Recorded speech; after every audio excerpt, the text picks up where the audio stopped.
اے میرے پیارے پیارے روزاداروں سنو، روزاداروں سنو، سب سے بڑا مفلس کون ہے؟ Who is the most poor person in this world? وہ جس کے پاس دولت نہیں ہے، وہ جس کے پاس جاب نہیں ہے، وہ جس کے پاس مکان نہیں ہے، نہیں، وہ لوگ چیلنجنگ کنڈیشن میں ہیں، لیکن سب سے زیادہ مفلس نہیں ہے وہ۔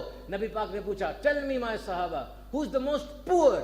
صحابہ has given a very logical answer, صحابہ نے بڑا لاجیکل آنسر دیا، یا رسول اللہ وہ جس کے پاس مال و اسباب نہیں وہ غریب ہے؟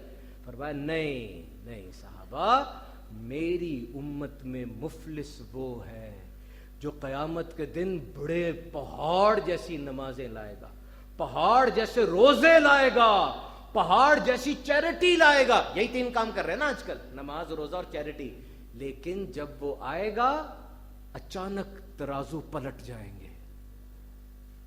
ترازو he has insulted this person, he slandered this person, he ate wealth of this person، اس نے اس کی عزت اچھالی ہوگی، اس کا مذاق اڑایا ہوگا، اس کی دولت کھائی ہوگی، اور یہ سب اس نے غلطی سے نہیں کیا ہوگا، اس کی عادت ہوگی، کرولٹی، اس کے مزاج میں ایک گند رچ بس چکا ہوگا۔ اور اب کیا ہوگا؟ عجیب منظر ہوگا، وہ مظلوم کھڑے ہو جائیں گے سارے جن کے ساتھ یہ زیادتی ہوئی تھی، وہ کہیں گے مالک حساب دیں، مالک یہ آج پورا حساب ہوگا۔ مالک فرمائے گا اب اس کی جو نیکیاں ہیں ان میں تقسیم کی جائیں۔ سوچو ذرا، ایک لمحے کے لیے سوچو، ساری زندگی جنت کے لیے کوشش کرتا رہا، آج اپنی وجہ سے یہ اس کی ایک ایک نماز پلڑے سٹ کے جاری ہوگی، ایک روزہ اس کو چلا گیا، ایک نماز اس کو چلی گئی، ایک نیکی اس کو چلی گئی، اس کی آنکھوں کے سامنے، پھر نیکیاں سب ختم ہو جائیں گی، لیکن ابھی وہ لوگ باقی ہوں گے، تو ایک اور فیصلہ ہوگا، اب ان کے گناہ اٹھا کر اس پہ ڈال دو، اور وہ اب دوزخ میں جا رہا ہے۔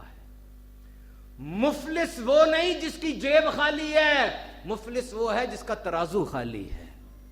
مفلس وہ نہیں جس کے پلے کچھ نہیں، مفلس وہ ہے کہ اللہ کی بارگاہ میں کھڑا اور بالکل خالی کھڑا ہوا ہے۔ تو یاد رکھو، it's not about perfection, it's about safety. اپنے آپ کو بچاؤ، تمہارا الفاظ، تمہارا دھوکہ، تمہارا غرور۔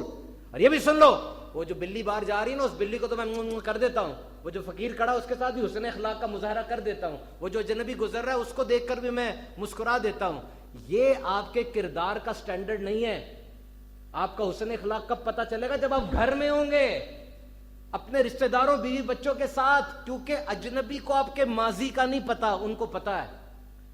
اجنبی کو آپ کے ماضی کی تلخ یادوں کا نہیں پتا، ان کو پتا ہے، اور وہ چیزیں جو آپ یاد نہیں کرنا چاہ رہے، گھر والوں کو دیکھ کے وہ چیزیں یاد آتی ہیں، اس کو ضبط کرنا، اس کو سنبھالنا، یہ اصل بات ہوتی ہے۔ بڑی پیاری بات پڑھی میں نے، وہ کہتا ہے کہ عورت مرد میں محبت ہو جاتی ہے نا، اس سے پوچھا سچی محبت کب ہوتی ہے؟ کالج کے لڑکے بھی لگے ہوئے ہیں، یونیورسٹیوں کے اندر بھی چکر چل رہے ہیں، ڈیز منائے جا رہے ہیں۔ اس نے روتے ہوئے کہا، اس نے کہا سچی محبت نا شادی کے 15-20 سال بعد ہوتی ہے۔ کہا کیسے؟ کہا ہاں، جب دونوں مل کے لاشیں اٹھا چکے ہوتے ہیں نا، جب دونوں مل کے گھر بنتے دیکھ چکے ہوتے ہیں، قرضے اٹھتے دیکھ چکے ہوتے ہیں، اب بھی ساتھ ہے نا، تو اس سے بڑھ کر محبت کوئی نہیں ہے۔ اب بھی ساتھ ہے نا، اب یہ ایک افسانوی محبت نہیں ہے، یہ دل ملے ہوئے ہیں۔ یہ محبت شادی کے 20 سال بعد ہوگی، جس کو اوریجنل محبت کہتے ہیں۔ قرآن پاک کی وہ آیت جس کے اندر یہ کہا گیا کہ روزہ رکھو اے ایمان والو، believers, fasting is obligatory on you just as fasting was obligatory on your ancestors، تم سے پہلی امتوں پر تھے۔ why؟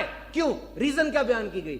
کہ تم جو ہے وہ بھوکے پیاسے رہو؟ نہیں، آیت میں یہ نہیں لکھا تمہاری معیشت گرو کر جائے، کھجور، دودھ، پھل، ٹیلر، درزی، کپڑے، جوتے، نئی کرنسی، پوری اکانومی کو سپائک ملتی ہے، آخر ہمارا روزہ ہے یہ۔ لیکن قرآن پاک میں یہ بھی نہیں ذکر کیا گیا، فرمایا تاکہ تمہیں تقوی حاصل ہو جائے۔ تقوی مینس فیئر آف اللہ، اور اس کا ایک اور مطلب ہے تقوی اور وقایا۔ وقایا، ورڈ وقایا یہ عربی کا ورڈ ہے، تقوی اور وقایا یہ ایک ہی اس کے معنی بنتے ہیں۔ اور وقایا کا مطلب کیا ہے؟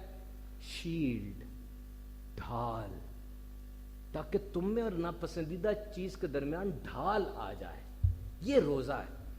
30 دن بعد مجھے یہ نہ سنانا کہ بھوکا پیاسا میں رہا ہوں، 30 دن بعد آپ کا سکور کارڈ یہ ہوگا کہ میں نے اس ڈھال کو کتنا مضبوط کیا ہے۔ تقوی۔ اور عمر فاروق اعظم ابی بن کعب سے پوچھتے، ابی مجھے بتا تقوی کسے کہتے ہیں؟ عرض کی امیر المومنین کیا کبھی آپ ایسی جگہ پر گئے جہاں کانٹے تھے؟ کہا ہاں گیا ہوں۔ کیا کیا آپ نے؟ ارشاد فرمایا I gathered my garments، میں نے اپنے کپڑے سمیٹ لی اور سنبھل کے چلا۔ کہا بس یہی تقوی ہے، یہی تقوی ہے کہ this is a month of fasting not feasting. اپنی توجہ کھانے سے ہٹاؤ. مان لو یوشیموری اوسومی کی تحقیق پڑھی آپ نے, نوبیل پرائز ملا اس کو. نوبیل پرائز ویسے نہیں ملتا, اس نوبیل پرائز ملنے کی وجہ صرف یہ تھی کہ جب انسان کے گھر میں کوئی گندا کوڑا کرکٹ ہوتا ہے اس کو پھینک دیا جاتا ہے, لیکن اگر کچھ ایسا ہو جائے کہ وہ کوڑا کرکٹ گھر کی اچھی چیزوں میں خود ہی تبدیل ہو جائے. اس نے ثابت کیا کہ جس وقت انسان بھوک میں ہوتا ہے اور پیاس میں ہوتا ہے, جسم کے اندر پرانے گندے زہریلے مادے, سیلز, ڈس فنکشنل آرگنز خود بخود انرجی میں تبدیل ہو جاتے ہیں, کیونکہ انسان کا جسم اتنا انٹیلیجنٹ ہے کہ وہ اپنے پاور سورس کو جانتا ہے. دس از لائزوسوم, آٹوفیجی. یہ آٹو ری کنیکٹ آٹو بٹن ہے جو خود بخود آن ہو جاتا ہے. اور یہ کب ہوتا ہے؟ عام بھوک سے نہیں ہوتا. یہ جو ڈسپلنڈ ہنگر ہے, ہم نے صبح کھانا ہے, پھر سارا دن بھوکا رہنا ہے, پھر کھانا ہے, یہ جو نیت کی ہوئی ہے, اس ہنگر کے اندر یہ سسٹم آٹومیٹکلی آن ہو جاتا ہے. روزہ رکھو, شفا پا جاؤ گے. نبی پاک کا ارشاد عالی شان ہے. روزہ چھوڑنے والے تو بہت ہی زیادہ محروم ہیں. گناہ ہو رہے ہیں کیونکہ 11 ماہ سے جو ٹریننگ کی. آپ کو پتہ ہے صوفی دت کا ورڈ آیا. You know the word صوفی دت. This is in Bukhari Sharif hadith that shaitan has been chained and thrown away. And صوفی دت means not simple chain, but his both hands, both legs are chained and he is completely powerless. No whispering, no movement. شیطان جب گیا, ختم ہو گیا. پھر یہ گناہ کیوں ہو رہے؟ اس لیے کہ اس نے 11 ماہ جو ٹریننگ دی ہے نا, اس سے گناہ آٹومیٹک ہو گئے ہیں. اب جب میں منہ کھولتا ہوں, شیطان کو آ کے بہکانے کی ضرورت نہیں ہے, خود بخود شیطانی بات نکل آئے گی, کیونکہ 11 ماہ تک عادت جو بن گئی ہے. اب فجر میں جو لیٹا ہوا بندہ, شیطان آ کے اس کے پاؤں نہیں دوبارہ کے سوتا رہے, وہ 11 ماہ تک عادت بن گئی ہوئی ہے. تو رمضان نے ایک بہت بڑا پردہ ہٹا دیا کہ کون سا گناہ شیطان کی طرف سے اور کون سی گناہ تیری عادت بن چکی ہے. اور تجھے موقع دیا جا رہا ہے کہ سب نیکیاں کر رہے ہیں, تو بھی دیکھا دیکھی نیکی کر لے. مسجد آباد ہیں, دیکھا دیکھی کام ہو جاتا ہوتا ہے, مان لو